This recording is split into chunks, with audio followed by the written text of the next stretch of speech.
Thank you for being with us tonight. Katie, thank you for joining us from Michigan. Katie is the founder and executive director, was the founder and was the executive director of Voters Not Politicians in Michigan.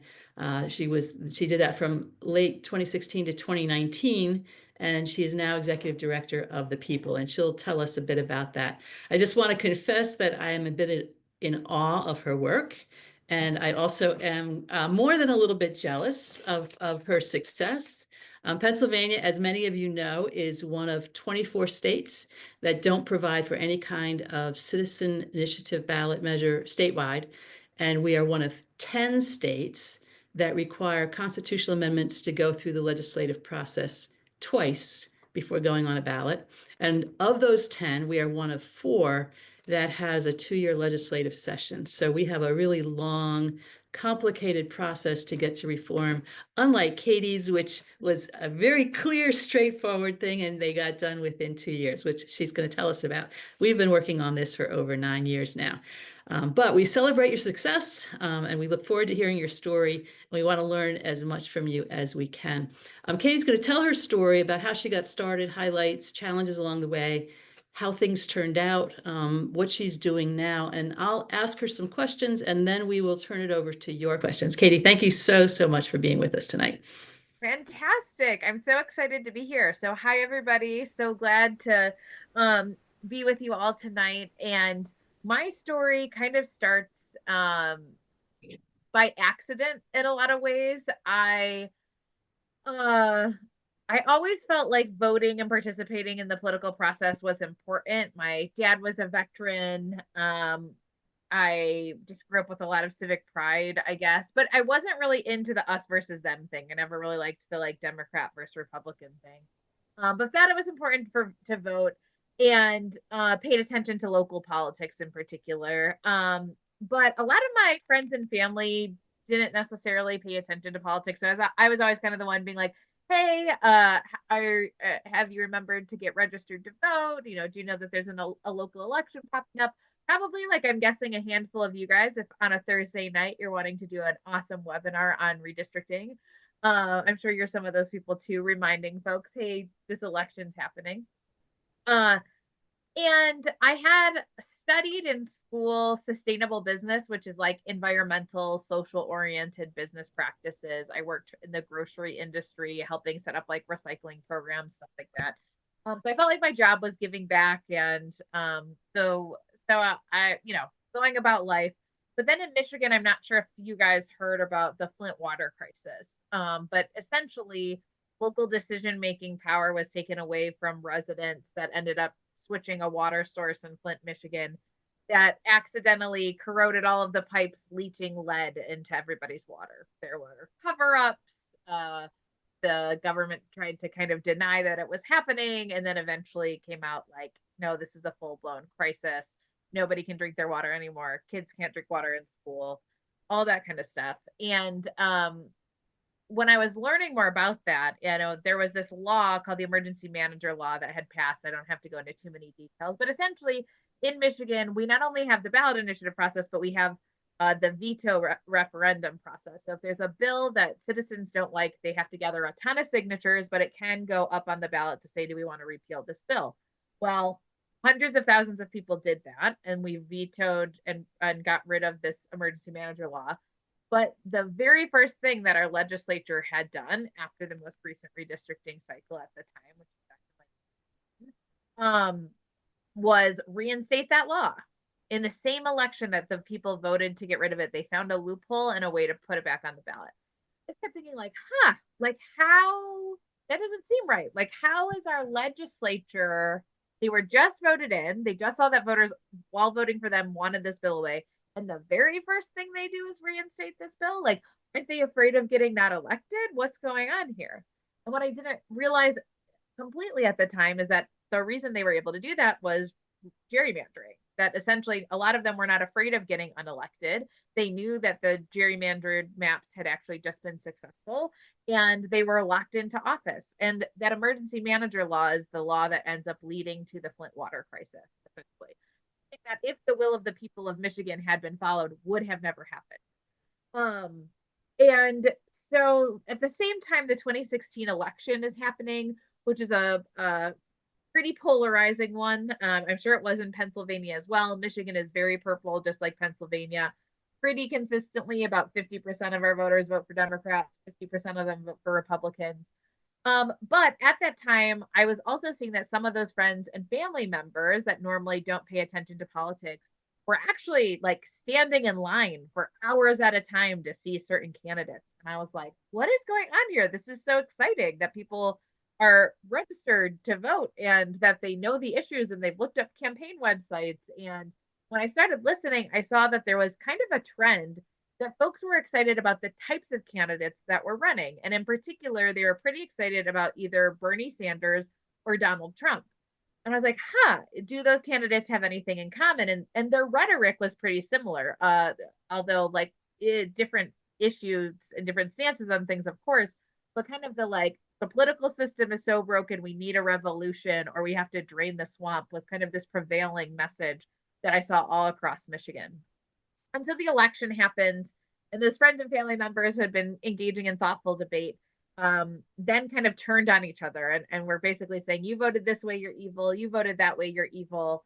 And I, to be honest, just didn't want to go to Thanksgiving. And I know that sounds probably pretty silly, but I didn't want to keep arguing about who people voted for because the thing I had been hearing is that a lot of us were really, really frustrated with the status quo.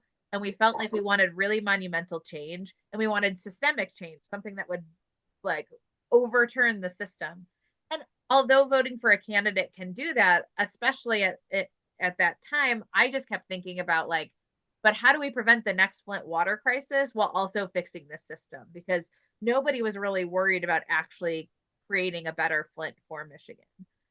So for me, I was thinking about gerrymandering. I was thinking about what I had learned in school, what I had been listening to local radio about on how can these new elected representatives just completely ignore the will of the people. And it felt like, okay, maybe we will never agree on who we voted for president, but maybe we could agree that we need to fix things like gerrymandering, that a person shouldn't be discriminated against based on who they're voting for. Every vote should be counted equally, and our district should actually work to try and make sure that we get representation in our state capital and in Washington, D.C. So I, being the millennial I am, went on Facebook and just made a post that said, like, hey, I want to end gerrymandering in Michigan. If you want to help, let me know. Smiley face. I'm not like an influencer. I just have a normal amount of friends for my age. And all of a sudden, I start seeing that all of these folks had responded and were really excited. They apparently cared about gerrymandering. My family had no idea what it was, and Thanksgiving was still absolutely horrible that year. But thankfully, I had gotten connected to a bunch of random internet strangers who had saw my post. A bunch of them were messaging me and saying things like, I'm so glad you're working on this issue. I've cared about it for such a long time. And my eyes started to be open that, okay, maybe people do care about these systemic changes and not just only who's running for office. But also at the same time, it dawned on me that I had no idea how to end gerrymandering. I knew that it was bad, but I had no freaking clue what the solution was or where to start or how you change a law. So I was at work on my lunch break, checking that Facebook status, and I literally Googled, how do you end gerrymandering? And that's where it first popped up that we have this ballot initiative process, thankfully, that many cities do, including some major cities in Pennsylvania. But essentially, where if we could write a law, which I was not a lawyer and had no idea what to do, but okay, if we could write a law, then we could gather a bunch of signatures. It was 315,654 registered Michigan voter signatures in 180 days, which sounded pretty intimidating, but okay, we could do that step. And then we could actually put that law in front of the people of Michigan and ask them whether they wanted to vote yes to approve that or not. So although all of those things sounded really daunting, especially because our elections have millions of people in it, and again, just a normal amount of friends from my age group, I don't happen to be friends with millions of people. It still felt like at least there's something we can do. Because as we started researching, could we bring a lawsuit? There was already another group working on a lawsuit, but and lawsuits are good and can be extremely helpful with redistricting, as I know you guys have experienced, but it wouldn't change the process. We couldn't force the legislature to not redraw the lines. If that was the case, we'd probably have to deal with that again later. And then when we looked at our legislature, we had seen that redistricting had been talked about 17 different times in recent history, but never with cross-partisan support. And when it was being brought up, it was never even brought up for a vote on the floor. And so it really felt like it was kind of dead on arrival. So we were like, let's try and do this ballot initiative thing. Again, no background in campaigns. So I just started making up based on my, working in a business. I was like, let's create departments. We probably need a policy department and a marketing department and an education department and I don't know, field to gather signatures and stuff. And started plugging in people who had some kind of relevant life experience to all of those different roles. And slowly we started taking those three big steps of write constitutional language, gather signatures, get a bunch of people to vote yes on this, over 50% of people who will vote. We started breaking those into smaller steps and figuring out how can we make something happen when it comes to these. And we had so many different tasks, and I'm happy to go into stories about those if helpful. One of my favorites is we had to create a bunch of clipboards, which I'm trying to see if I normally I have it next to me, but I don't have it next to me right now. But we needed clipboards that are kind of a funky size because the petitions are really long, and we wanted to gather people's contact information while stopping and asking them to endorse the campaign and get us onto the ballot. And we had no money. So buying them even in bulk was still pretty expensive. And so we were like, okay, how do we make our own clipboards? And we had this one woman who was a wood carver, and she had kept trying to find a place in the campaign where she could help, and we couldn't really figure out where she could help. But she ended up seeing that we needed to figure out how to make these clipboards and found a couple other wood carvers in our group. And they set up registries at Home Depots and Lowe's, across the state, gift registries with a certain kind of wood, binder clips, some like tape for us to be able to connect them all. And we actually cut our own clipboards. We were able to create all of them for 11 cents each. When it should have cost us several dollars a piece, and all because we had a wood carver, which was pretty exciting. And just little stuff like that started showing like, okay, maybe we can figure out how to do this and crowdsource. And I always say jerry rig our gerrymandering, anti-gerrymandering campaign. But the really important part was how do we actually get enough people to know that this process exists and that they can actually do something about fixing it. So our policy committee had started doing research on what are the best ways to end gerrymandering. And we started to see that other states had adopted things like independent citizens redistricting commissions. And that sounded good, but that was still just us, a small group of people deciding that. And part of the problem with gerrymandering is that it's often done by a few consultants behind closed doors. And these are decisions that end up impacting all of our lives for 10 years at a time. And so we thought, okay, we don't want to be just like a small group of internet strangers kind of behind closed doors deciding what should be in our Constitution. What if we actually go out and ask people what they think a good or a fair law would be? And thinking like, what if we ask people if they like the current process? Because if over half of people in our state actually like gerrymandering, then we probably shouldn't do a campaign on it because they're not going to vote yes to end it. So we decided to start holding town halls across our state to get feedback from people on what do you think is a fair process? What are you feeling represented right now? And if not, why? Let's look at these boundaries. If we were to entrust this process, what should a commission look like? Who should be on it? What are the qualifications? What's the criteria of defining a fair district? What should the process look like the data, and should there be public meetings? And we came up with this really big, long survey to have conversations with people about what would a solution actually look like. At the time, it's actually reminding me a lot of 2025. I don't know if this is happening in Pennsylvania right now too, but we have a lot of legislators who are just not showing up for town hall meetings when they're going back home. And in 2016, 2016, that was also happening. Legislators were refusing to hold town halls to face that people were unhappy with the decisions that they were making at the state house. I'm sorry, in the state capitol and in Washington, D.C. So we said, well, if the politicians are afraid to do that, let's go talk to each other at least. And so we went to the congressional district at least twice. We started in rural Michigan because a lot of our volunteers who had popped up on our Facebook group who lived there said they are never asked their opinion. They feel like their legislators never visit them and that the other parts of the state don't even care what they have to say. And we said, well, we're going to start with you. We're going to make sure we hear from you first. And what was really cool is you started to see that although people, I would say, are rightfully so pretty cynical about our political process, when you start actually running a campaign or talking about a process that is positive for democracy, kind of the things that we hope for, transparent, everybody's welcome.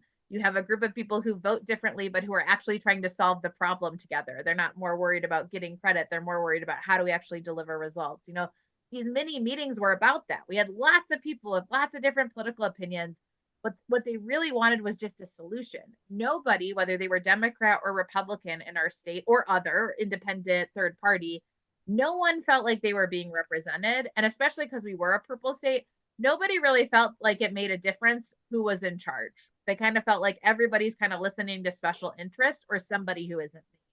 And so people were really motivated to try and solve this problem. I think a lot of folks felt like if we could actually fix redistricting so that when we want to unelect somebody, we're actually able to, and to hopefully get more competitive elections, folks who have to actually listen to voters or they might not make it through the primary, all those kinds of things.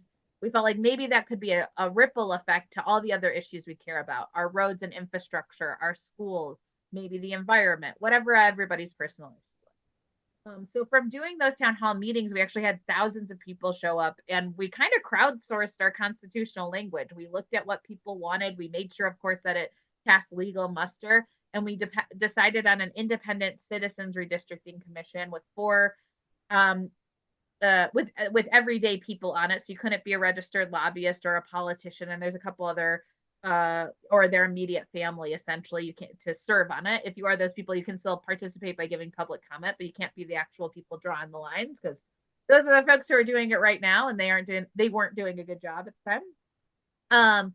And that it would be 4 Democrats, 4 Republicans, and 5 independent or third party voters that would be chosen essentially from a demographic lottery, a weighted lottery where it would look at the people of Michigan and try to make sure age, race, gender, education level, income level, as much as 13 people can represent that, and geographic diversity too, people from rural and urban places, that they would be selected and chosen to be these commissioners to then go around our state and listen to people and how they wanted their maps to be drawn.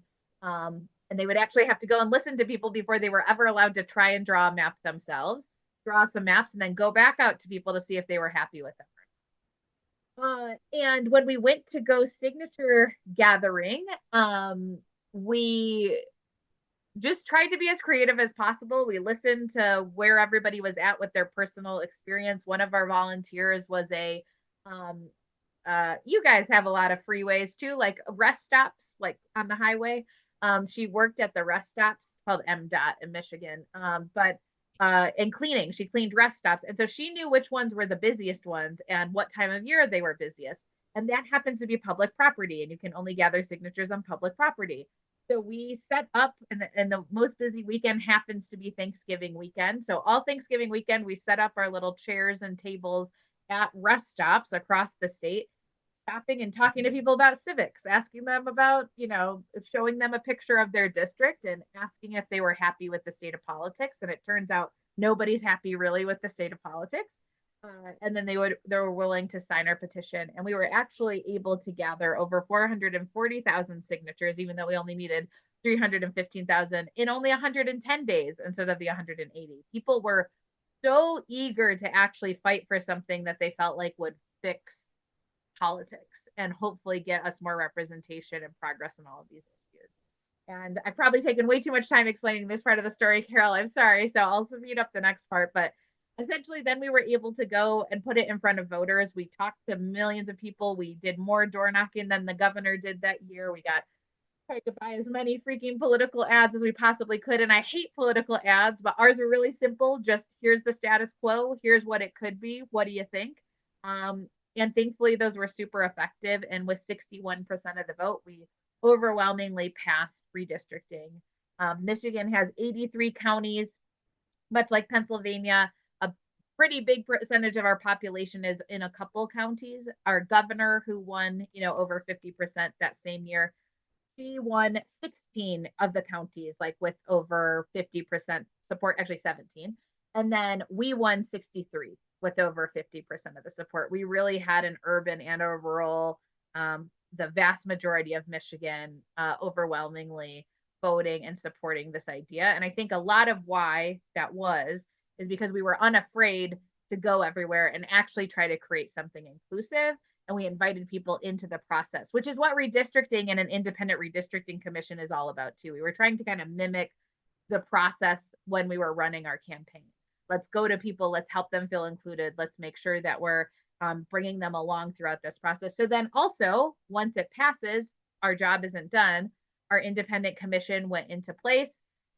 It was 2020, which I don't know if you guys remember, but this like, I don't know, worldwide pandemic happened, which we could have never anticipated. And so our constitutional language that we wrote, it had deadlines in it that were almost impossible for this poor commission to meet.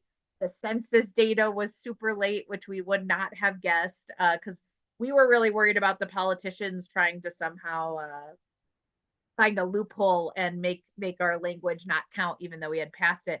So we really tried to throw a lot of details into this language, which for the most part was fine, but backfired a little bit with having that pandemic. It really put some pressure on how quickly this commission needed to operate and get feedback from the citizens and all that kind of stuff. But they went around the state, they drew maps. And the very first election that those new maps were used in were in 2022.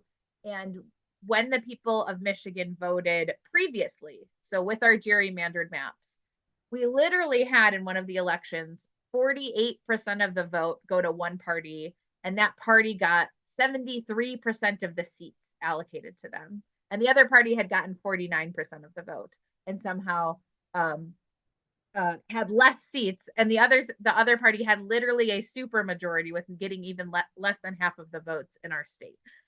This is how badly gerrymandered we were. Also, one party had been in charge of gerrymandering for the previous 40 years, and the 20 years before that, the other party had been in charge. We had been locked out of like any kind of actual representation for a long time. So in 2022, when the maps were used for the very first time, it was kind of a test. And it was like, we have just spent so many years of our lives trying to pass this thing. And now it's in place. And is it going to work? Like, it all felt kind of theoretical. We had seen stuff in other states, but ours was kind of custom made for Michigan and what the people wanted in it. And on election day, the results come back, and 51% of the state had voted for Democrats and 49% of the state had voted for Republicans. And 51% of the seats went to Democrats and 49% of the seats went to Republicans, breaking that over 40-year gerrymander. And if the results had been a little different, I would be just as excited, because the most important part is how people voted was an exact match for how many seats were allocated.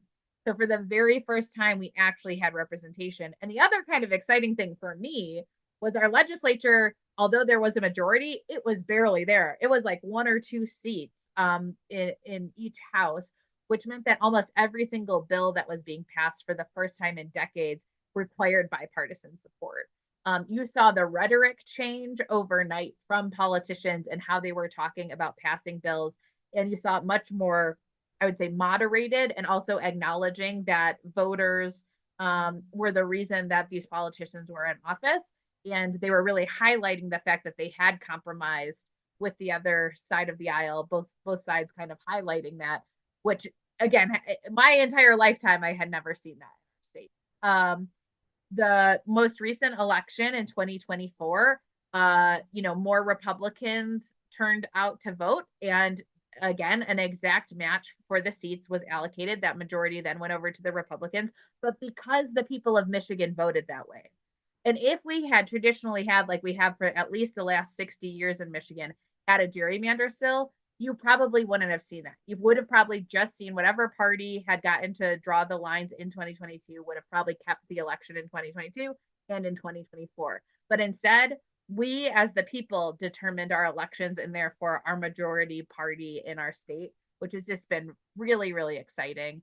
Um, our commission has had a couple when it first got launched, when the first maps got launched, the Democrats and the Republicans both sued the independent commission, which I thought was a success. I think that meant that both of them felt like they could have gotten maps that favored them a little bit more.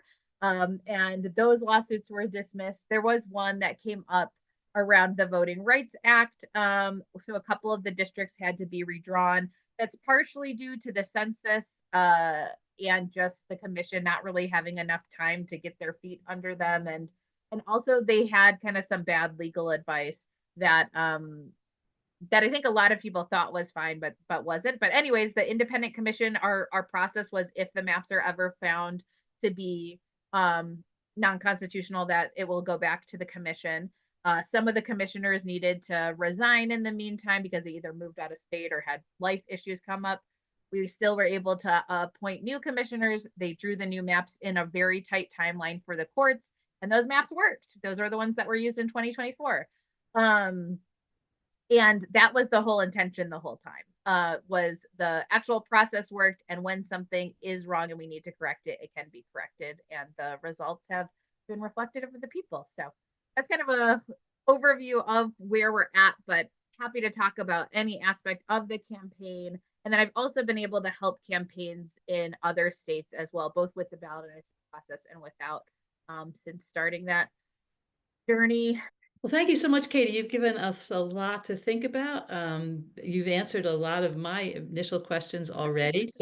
So thank you so much. You did mention at the end, though, your work with the people. Can you just say a few words about what the people is? And also you mentioned working with states that don't have citizen initiative. Do you have any advice, or have you worked with other states like Pennsylvania that are working on redistricting reform? And do you have any advice or insights that you could offer us on them? Totally, yes.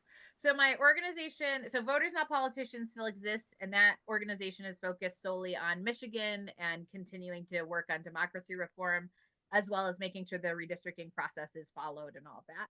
And then I started this organization called The People, which is really focused on how do we take the lessons we've learned, the connections, because we were literally starting from a blank slate and nobody would help us. Everybody was like, you're some kind of like random 27-year-old who made a post on Facebook. You don't know what you're doing.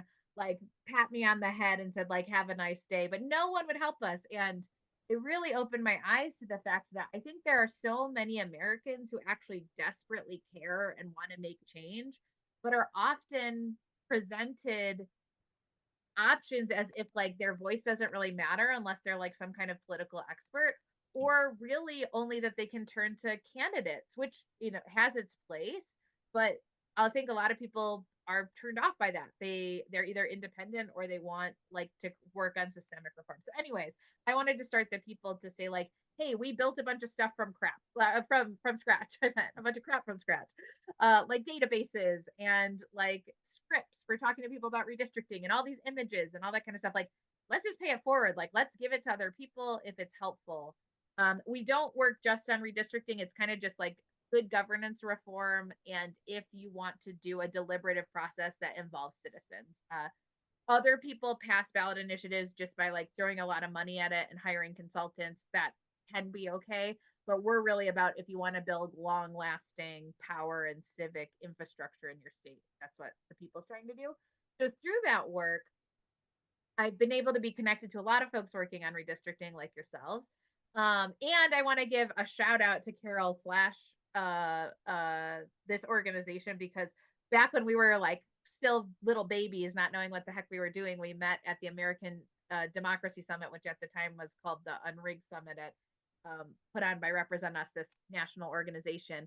And you guys had so many signs and so many volunteers and were so positive. And I was like, I don't know what we're doing. And you were like, you're gonna figure it out. And sent us some ideas on different educational activities you guys had done. So, anyways, I remember that, and it meant so much to me. It was like, how do we help do that for other people now too, now that we're a little bit on the other side of it? So two states come to mind that I think both offer different examples, and we've maybe three, but Virginia, I think potentially holds an exciting opportunity. Now they can amend their constitution a little faster than Pennsylvania can, but Virginia basically had a split government between Democrats and Republicans. They had a long-standing group of people fighting for fair maps, but they were essentially, when we were going and talking to the legislature there, we were trying to make the argument of, you guys don't know who's going to be in charge of this next process. And whoever's in charge of this next process is going to be able to draw the maps for the next 10 years. So you are potentially going to be locked out of power for at least 10 years. You know that they can draw a gerrymandered map that's going to work and give a majority of the seats to whatever party's in charge. Don't you think we should try and create like a more fair process where we can like make sure nobody's thumb is on the scale so that it's at least fair? And that kind of worked. It almost did it. It almost did it like 10 times. But we kept working with different legislators. You know, people who were with us were then against us at different points in time. But really, what had consistently mattered was a large group of people showing they were paying attention and asking this and bringing it up at candidate forums and making it a constant kind of like a question to their legislators. Um, and I will say, you know, a kind of a gold standard, I think, would be more of an independent redistricting commission, although I'm all about like whatever the state feels like the right solution is good. Theirs was more of like an independent commission ish, like with politicians also on it. So I think the politicians still felt like they had a little bit of power. But the really important part of Virginia is, even though their setup wasn't necessarily perfect, they made it really clear that if the maps were to get challenged, that the courts get to draw it themselves. And they had felt like their Supreme Court was a fair arbiter of drawing district maps. So they just wanted that to be really clear so that there wasn't any discrepancy or anybody felt like it was going to go back to the legislature or the old way of drawing maps. And that worked for them. They have non-gerrymandered maps now in Virginia, which is pretty exciting and has led to a lot more competitive districts. My other example of a group that we've helped a lot with is in Wisconsin. They're absolutely amazing. And they had a couple interesting strategies that they tried. They actually had this old law on the books where if at the county level, you could get your county commission to vote to say the legislature should look at a bill, and you could like get a bill introduced through the counties, even though they have nothing to do with state legislature. It's very interesting. There's this bill nobody, or it was this process nobody had used in years, and they ended up getting 83 of their counties to refer to the ballot an independent commission.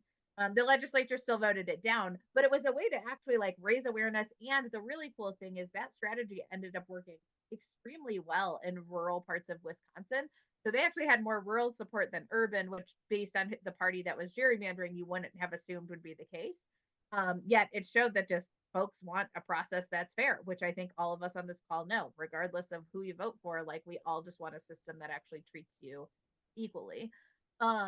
And then Wisconsin most recently has been focused on the Supreme Court race, their state Supreme Court race. So one of the major questions that these Supreme Court candidates were being asked when running for office was about redistricting.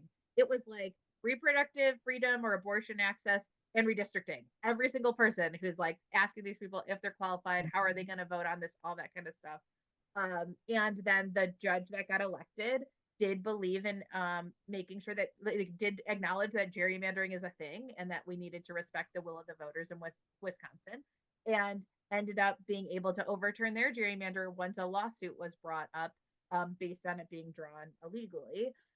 And that doesn't fix the whole problem, but now that that legislature is ungerrymandered, and they've been under pretty much the second worst after Michigan for years, now there's a lot more people talking about, well, should we do an independent commission? The other thing I will say is Wisconsin has consistently had their governor as a champion. So they actually ran a mock independent redistricting process. They brought in experts. They had had people apply for the commissions. They drew maps, all that kind of stuff, held meetings across the state to show what this process would look like, and to also show this is how egregious the maps we have are, because it's so far from like what this independent commission that you could watch and follow along with is. So we helped in both of those states along all those different things that they've tried. So happy to either connect directly or talk about any of those experiences too. So really quick, I know I'm like taking a really long time to answer all of this, but the other thing, we've been working in New Hampshire, and there's this concept called the citizen assembly process, very popular in Europe. And our independent commission in Michigan was mimicked a little bit off of this, where you bring together a randomly selected group of people that are representative of the state to deliberate on a topic and come up with recommendations. And usually, when this is used in Europe or in other places across the world, it's when politicians don't have a lot of incentive to either really fix the problem, or it has to do with government where they have a conflict of interest, such as they'd be giving themselves less power. So we in New Hampshire just held this on uh, uh, basically polarization voting and getting more representative government there. And their top recommendation, 89% of this representative group recommended independent redistricting, which has now led to not anything being passed yet, but has led their legislature and new allies from the legislature coming on. That's great. So question from a couple questions from the audience. One of them is, one challenge that redistricting reform groups sometimes face is the perception that their membership is largely made up of Democrats, even if that's not the case. Do you have any thoughts on how reform groups can combat that perception? Totally. So I think make sure all of your language reflects that is like an easy one, but make sure you're setting a culture of that as well. And it can be hard sometimes, especially when there's a lot going on nationally. But I always pictured like, what if I have family members across the political spectrum? So, what if my Uncle Don, who is an extreme Republican, or my Uncle Ken, who's an extreme Democrat, what if they were sitting in this meeting with me? If they were hearing what we were talking about, would they feel welcome? And I think that's just like a really good test to kind of do. But that being said, I do think that public perception is really important. So thinking about what figureheads do you have, like on a board of directors or on a campaign board? Is there a prominent Republican that we can throw on here? Who are our legislative allies or folks who are across the political spectrum who understand that this is important to them? I am guessing you guys have them, or even if they're retired, I think it's important to kind of show that.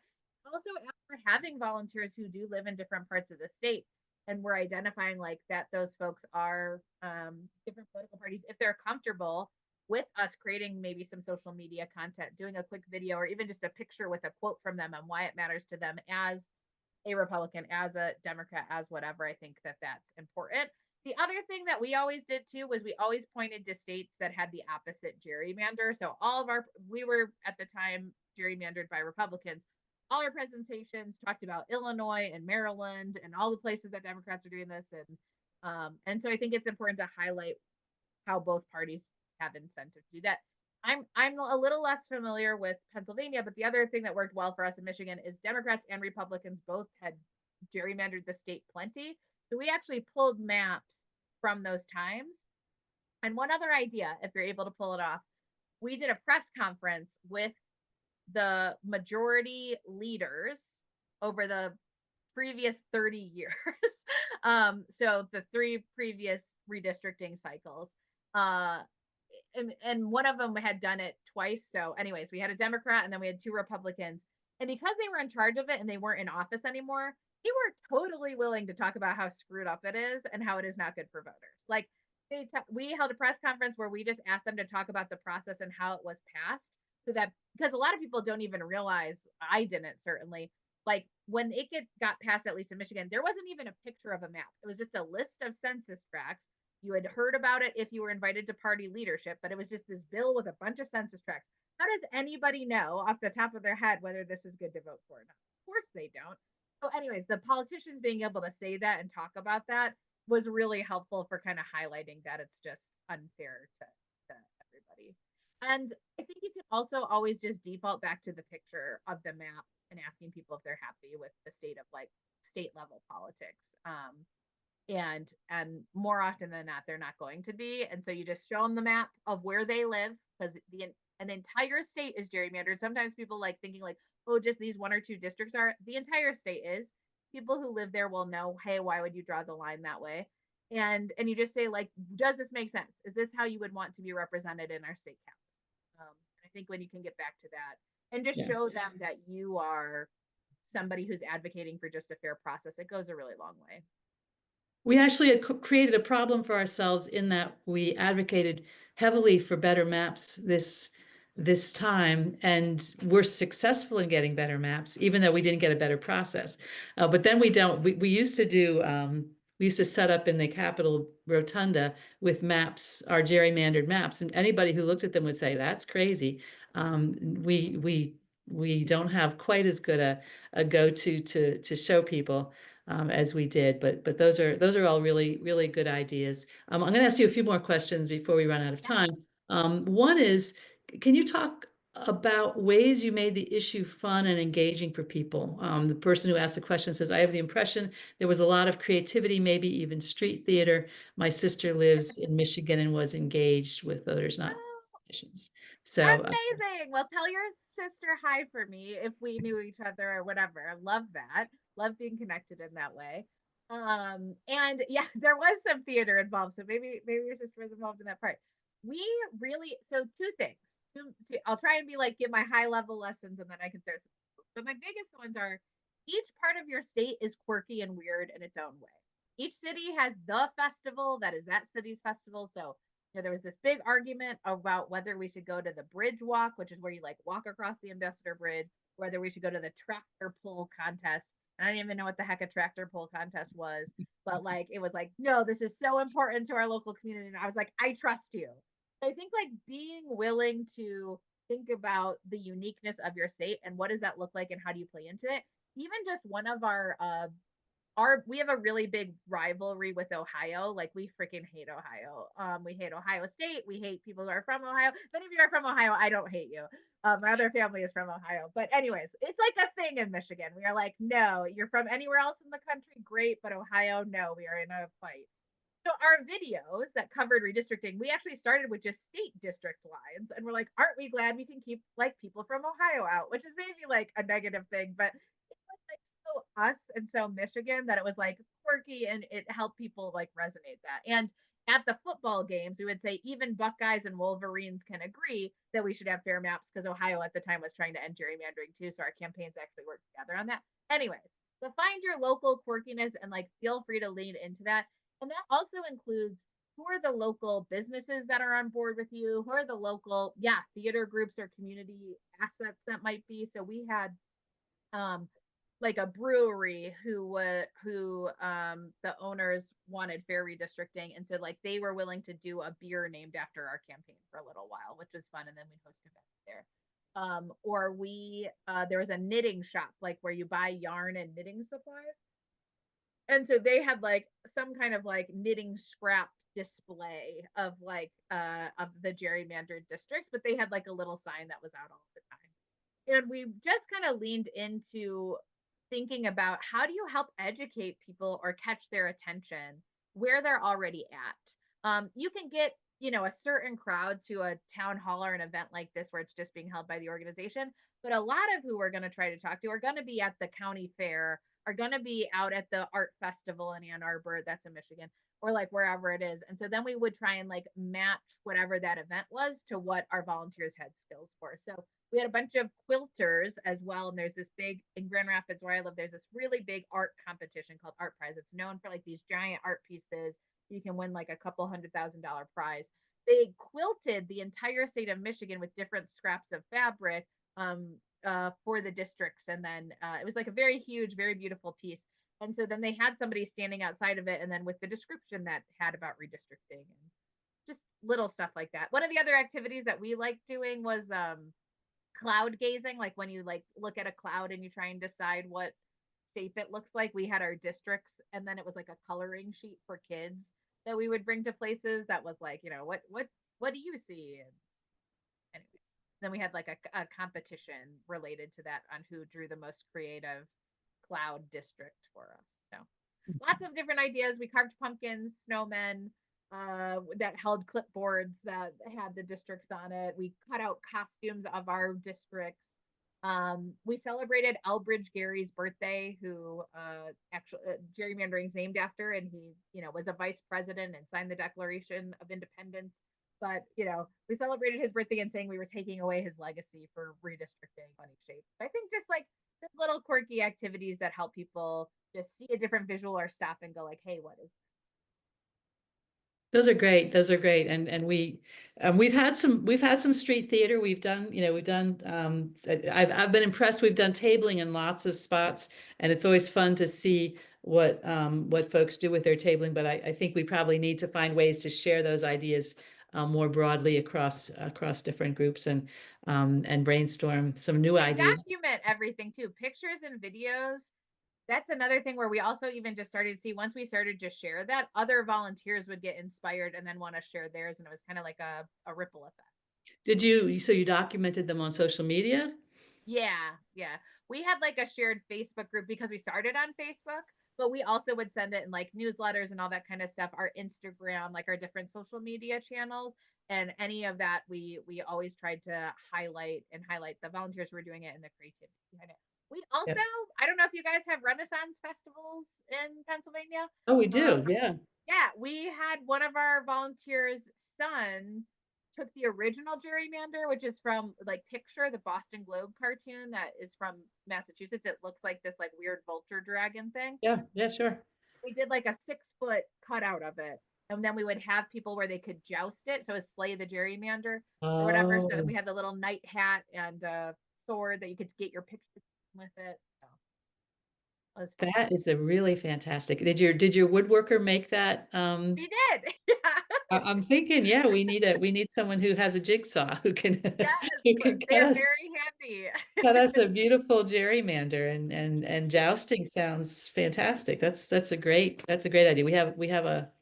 We do have a Renaissance festival, and that is a really fun idea. You've given us some great ideas. Yeah, one of the questions we have here is who loves the idea of gathering signatures and educating at rest stops? I'm thinking probably 4th of July weekend is a big Yes. one. But Thanksgiving also is a big one.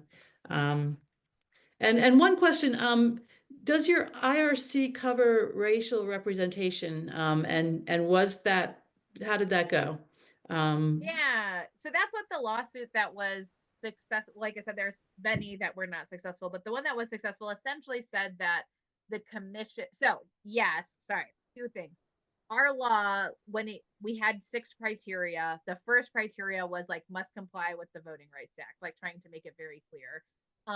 Which like the Voting Rights Act has changed even since that happened. But we tried to start with that. You already have to comply with that because it's federal, but we were trying to make sure it was crystal clear you had to comply with that. Well, our commission got some bad advice essentially where they were trying to make sure that the black vote counted as much as possible, but because they were using the fact that people were black to draw the district, that violated the Voting Rights Act. You're not supposed to do that. And so then ultimately those lines had to be redrawn because of them being drawn based on racial criteria, even though it wasn't like the negative way we think, where it's like, oh, how do we make sure folks don't get representation? If anything, it was kind of the opposite. But that's kind of what came into play there. We had and our criteria, included communities of interest, which was defined essentially by the community, but I could share that definition. But couldn't be a political ideology, but could have other geographic or social reasons to be stuck together. Relatively compact, that kind of stuff. And then like could not benefit one political party or candidate disproportionately than another. So you can literally put in your law or your criteria bill that gerrymandering is illegal. So then it's crystal clear. Political gerrymandering is legal. So we did that as one of our criteria. Great. I think you have answered our questions. You've given us, tell us one more fun story, just to Ooh. energize us. Tell us one more, when you think about this was super creative and it got us a whole lot of petition signatures and people liked doing it. Tell us one more story to take with us. Yeah, I was gonna say really quickly, we also did outside of polling locations, and it's a great experience. You can just say like, "Thank you for voting today," and Yeah. people are usually really excited. And we had created little um, I voted stickers, but it wasn't I voted, it was I signed stickers that we didn't just use at the voting places, but we actually used at festivals. So if people were like coming in and we were standing at the entrance or at a table, people could get the I signed. And then people, or then we had even like little dragon ones too. So they looked a little more fun and cool. And people would like come up to us and be like, I heard if I sign this, I can get a sticker. It was like amazing that it worked that well. I was like, really? Yeah. Okay, yeah, sure, we could do that. That was one of them. One story that wasn't about signature gathering, but that I do think is potentially relevant that I just like wanted to share. We did get a challenge once we had qualified for the ballot. Essentially, we got sued where folks were saying like you can't do the independent redistricting through a ballot initiative because it's too complicated for people to understand. So I was like, anytime you have an argument that voters are too dumb, like that's a weird argument, I think. And that guy was the person who did it was our attorney general who was running for governor that year. And I was like, that's a bad campaign plan. He did not win. But so, you know, at the time, our courts were, again, Republicans at the time were gerrymandering. Democrats have also gerrymandered Michigan. You know, it's stacked 5-2, 5 Republicans to 2. This story comes out that the Republican Party is going to not renominate their judges if they do vote to keep us on the ballot. Like all this stuff that you're like, what? Like, there's no way we're going to win. The courts are so like corrupt, all that kind of stuff. But we were like, okay, well, what is the thing we can do when it's a court case? And we said, well, we can show up. We can show that we are real people who actually care about this and who are paying attention. And so we filled that entire courtroom. And then we had so many people, we had 300 people outside of that courtroom who had came up with songs like, so the YMCA, I'm sure you guys all know YMCA. So we did ICRC, Independent Citizens Redistricting Mission. We're like, and we changed all the words. We had like 7 songs. So all the people outside are throwing like this big party about letting us vote and let it stay on the ballot. All of us are being very respectful on the inside of the Supreme Court room. They end up voting to keep us on the ballot, which is amazing, just barely by like one person. But one of those judges called me months later once the decision came out, which I don't even know if they're allowed to do. But the Supreme Court justice called me. I was like shocked. I was like, oh my gosh, I'm in love with you because you were one of these swing votes. Like, and I will always vote for you for the rest of my life. But that person mentioned the only day, the entire cycle, the entire Michigan Supreme Court cycle, that the courtroom was full was the day they heard our petition. Hmm. And that person said, that judge said, don't think we didn't notice. And then they said, like, I was going to rule the way I was going to rule anyways, but you made it so clear that the intent of our Constitution is for people to decide these kinds of issues, and you are the people and you're representing them, and you guys really care. And that made a difference. And that has just stuck with me as this piece of advice where, like, I feel like sometimes it can feel fruitless or whatever. And it's like, no, there are people who, again, might do the right thing anyways, but who are looking for that extra validation of like, I know this is the right thing and people are watching, they care, this matters to them. And a lot of people go into public office, they become judges because they care, because they want to improve our state. And we all get to be those reminders of like, hey, my tax dollars and also my voting should matter to you. So that was not necessarily about signature gathering, but I think just a really important lesson that any of us can use. Well, and that's a really good reminder that sometimes even just showing up for a rally, showing up for a hearing, and I will say, for those of you who did show up in our last redistricting cycle, that really made a difference. We had so many people give testimony. We had people show up to give testimony hearings. We had people submitting comments. We did mapping and submitted maps. And when you wonder, why do we have better maps now, even though it's not in law, it's because people showed up. So thank you all for showing up. Thank you for showing up tonight. Thank you, Katie, for your amazing work. And we will continue to look for ways to show up to say the people get to draw the maps, the people get to be heard, the people get to have a say. We need to continue to find ways to say that. And I want to say too, to our Fair Districts volunteers, you folks have thought, we did resolutions in counties and in townships because somebody said, what if we did this thing? We've had people do plant sales to raise funds. What if we did a plant sale? We had somebody do an art sale, which was amazing. Do an art sale and donate the proceeds. So people have come up with, or people, having postcard parties in parks and inviting people to drop by and sit down and fill out some postcards. One other thing I'll just mention, at our volunteer update meeting on Monday, somebody mentioned there's lots of political events going on right now, and they mentioned print out the petition, put it on a clipboard, take it with you everywhere you go. There's lots of time when people are standing around, and just thank people for showing up and say, and if you really want to make sure that your voice is heard, can you sign this petition to get a fair redistricting process and end gerrymandering? And people are collecting lots of signatures at those kind of events. So I encourage you all, use your creativity, encourage other people to do that. And Katie, thank you for your creativity and your energy, and for spending time with us tonight. Really appreciate it. Yeah, I'm helping a campaign in Michigan right now for ranked choice voting, and their volunteers went out to some of these rallies happening. In one day, they got 2,000 signups alone.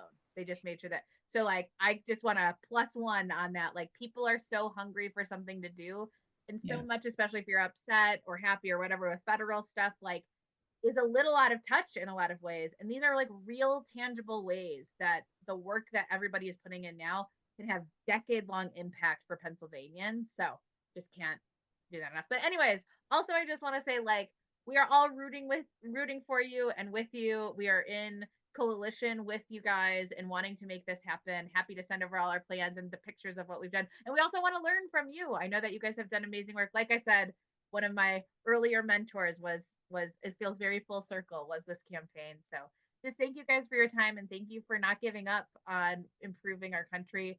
We desperately need it. My daughter, who's 1.5, desperately needs it. So please keep working on it. And I look forward to standing alongside you guys.